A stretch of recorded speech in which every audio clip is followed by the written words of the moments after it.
जय हिंद दोस्तों। अध्यात्म एकेडमी में आपका स्वागत है। मैं मुकेश पटेल। आज हम लोग अपनी क्लास को कंटिन्यू करते हैं। कुछ दिन काफ़ी व्यस्तता थी, इसलिए हम क्लास नहीं अपलोड कर पाए। माफ़ी चाहता हूँ। आज से कंटिन्यूता बनी रहेगी। आज हम लोग वर्ण विचार टॉपिक पर कुछ विशिष्ट तथ्य देखते हैं जो परीक्षा उपयोगी हैं। पहला है भाषा। भाषा निर्माण की इकाइयों का सही क्रम है।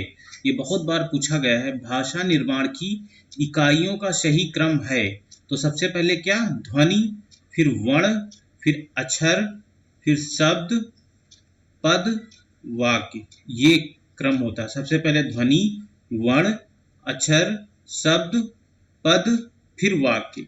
ओके। दूसरा, भाषा की सबसे छोटी इकाई। भाषा की सबसे छोटी इकाई जो अर्थ व्यक्त करती हो, शब्द। ठीक है ना। भाषा की सबसे छोटी इकाई जो अर्थ व्यक्त करती हो, उसको क्या बोलेंगे? शब्द बोलेंगे। तीसरा है उच्चारण स्थान के आधार पर। उच्चारण स्थान के आधार पर कंठ से लेकर मुख विवर में उच्चारित व्यंजन ध्वनियों का सही अनुक्रम है। क्या है अनुक्रम? पहला है कंठ, तालव्य, वश्य, दंत, ओष्ठ। नेक्स्ट है ऊष्म ध्वनियों का सही अनुक्रम है। ऊष्म ध्वनियों का सही अनुक्रम है। क्या है? सा, श तालव्य वाला, श मूर्धन्य, श दंत और हा कंठ। ये ऊष्म ध्वनियों का सही अनुक्रम है। तीनों श और हा। ठीक है।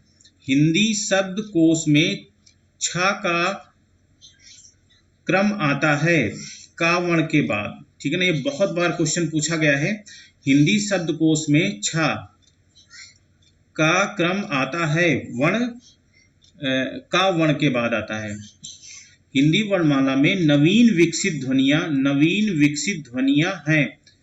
देखो, जो जिसमें नुक्ता नीचे लगा होता है वो नवीन विकसित ध्वनियां माना गया। खा, गा, जा, फा और चारों में क्या नीचे नुक्ता लगा होता है, वो नवीन विकसित ध्वनियां मानी गई हैं। हिंदी की मानक वर्णमाला में स्थान नहीं दिया गया है। श्री को स्थान नहीं दिया गया है। ठीक। अमानक वर्ण है। देखिए, ये भा को ऐसे बनाते हैं, ये है अमानक वर्ण। ठीक है ना। खड़ी पाई वाले व्यंजनों का संयुक्त रूप बनाया जाना चाहिए, खड़ी पाई हटाकर। ठीक है ना। खड़ी पाई वाले व्यंजनों को संयुक्त रूप बनाया जाना चाहिए, खड़ी पाई हटाकर। स्वर के बाद आने वाली नासिक ध्वनियों को कहते हैं अनुस्वर। क्या कहते हैं? अनुस्वर कहते हैं। संस्कृत की देवनागरी वर्णमाला में शामिल किन अक्षरों को हिंदी के मानक वर्णमाला में स्थान नहीं दिया गया है? तो ये तीन शब्द हैं। देखो, री के नीचे फिर री। ठीक है ना। री के नीचे फिर री का निशान और ला के नीचे री के निशान और फिर ला के नीचे फिर दो बार री का निशान। ये इनका नहीं दिया गया है स्थान। ठीक है ना। ये क्वेश्चन में ऐसे लिखा होता है। भारतीय अंकों का अंतरराष्ट्रीय स्वरूप संविधान के किस अनुच्छेद में अंतर्निहित है? अनुच्छेद 343(1). व्याकरण की दृष्टि से बा वर्ण का वैशिष्ट मीन्स क्या होता है? विशेषता है। बा का विशेषता क्या है? द्योष्ठ है, स्पर्श है, अल्पप्राण है, घोष है, निर्नुनासिक है। ठीक है। व्याकरण की दृष्टि से था वर्ण का वैशिष्ट है, स्पर्श है, अघोष है, महाप्राण है, दंत है। ठीक है। व्याकरण की दृष्टि से भा वर्ण का वैशिष्ट है, स्पर्श है, घोष है, महाप्राण है, ओष्ठ। ठीक है। अब हम लोग पढ़ते हैं 16वां नंबर। नासिक प्रयोग के आधार पर व्यंजन वर्णों को कितने भागों में बांटा गया है? व्यंजन कितने हमारे 2 वर्णों में बांटा गया है नासिक प्रयोग के आधार पर, अनुनासिक, निर्नुनासिक। ठीक है। स्वर तंत्रियों में कंपन और ध्वनि की मात्रा के आधार पर हिंदी वर्णमाला को कितने वर्गों में बांटा गया है? 2 भागों में, अघोष और सघोष। वायु की मात्रा, बाह्य प्रयत्नों के आधार पर हिंदी वर्णमाला में कितने वर्ग हैं? 2 हैं, अल्पप्राण और महाप्राण। ये क्वेश्चन कई बार पूछे गए हैं। हिंदी वर्णमाला में व्यंजनों की संख्या, हिंदी वर्णमाला में व्यंजनों की संख्या कितनी है? 33 है। हिंदी वर्तनी का मानकीकरण शीर्षक पुस्तिका प्रकाशित हुई 1967 में शिक्षा मंत्रालय द्वारा। नेक्स्ट, उच्चारण की दृष्टि से ओ औ स्वर हैं कंठोष्ठ। का वर्ग के व्यंजन वर्ण को क्या कहते हैं? कंठ बोलते हैं। का वर्ग के व्यंजन वर्णों को क्या कहते हैं? कंठ बोलते हैं। और चा वर्ग के व्यंजन वर्ण को क्या कहते हैं? तालव्य बोलते हैं। टा वर्ग के व्यंजन वर्ण को क्या कहते हैं? मूर्धन्य बोलते हैं। ता वर्ग के व्यंजन वर्ण को क्या कहते हैं? दंतव्य बोलते हैं। पा वर्ग के व्यंजन वर्ण को क्या कहते हैं? ओष्ठ बोलते हैं। देखिए, ये का वर्ग, चा वर्ग, टा वर्ग, ता वर्ग और पा वर्ग, ठीक है, इनको जरूर ध्यान रखना। कंठ, तालव्य, मूर्धन्य, दंतव्य, ओष्ठ। ठीक है। तीनों शा व्यंजन वर्ण हैं। शा, सा, शा, ये क्या होते हैं? अघोष होते हैं। ओके। या, रा, ला, वा और हा, ध्यान से सुनिएगा। या, रा, ला, वा और तथा हा व्यंजन वर्ण है सघोष। ठीक है ना। नेक्स्ट देखते हैं।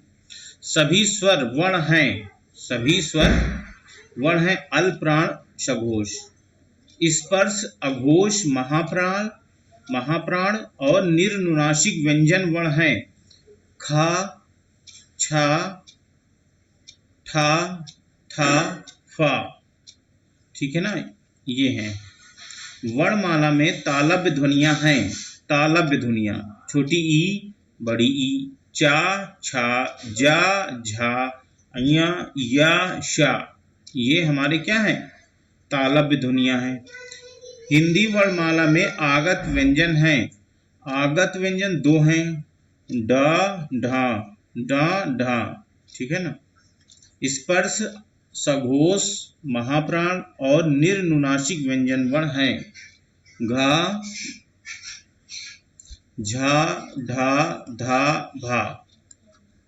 संघर्षी ध्वनियां हैं, संघर्षी ध्वनियां हैं, ये 4 होती हैं, तीनों शा, सा, शा और हा, ये चारों हैं। ठीक है। स्वरों के उच्चारण में लगने वाले समय को कहा जाता है। स्वरों के उच्चारण में लगने वाले समय को हम लोग क्या कहेंगे? मात्रा कहेंगे। री किस स्वर व व्यंजन के योग से निर्मित है? तो रा और बड़ी ई, रा के नीचे हलंत और बड़ी ई जब मिलता है तो री का निर्माण होता है। श का प्रयोग त्रुटिपूर्ण ढंग से किसके साथ मिलाकर किया जाता है? सा और खा के साथ। ठीक है ना। भाषा की सबसे छोटी प्राथमिक इकाई है ध्वनि। ठीक है, भाषा की छोटी या प्राथमिक इकाई है ध्वनि। ध्वनि का लिप्त यंत्रण कहलाता है वर्ण कहलाता है। वर्णों का व्यवस्थित समूह कहलाता है, वर्णों का व्यवस्थित समूह कहलाता है, वर्णमाला कहलाता है। आगत स्वर कहलाता है आ। ठीक है ना, ये आगत स्वर, यहाँ बड़ा आ ऊपर 4 बिंदी। हिंदी में अयोगवाह ध्वनियां हैं, हिंदी में अयोगवाह ध्वनियां हैं। अन और आह 2 होती हैं, अन और आह। अनुस्वर की ध्वनि है अन, विसर्ग की ध्वनि है आह।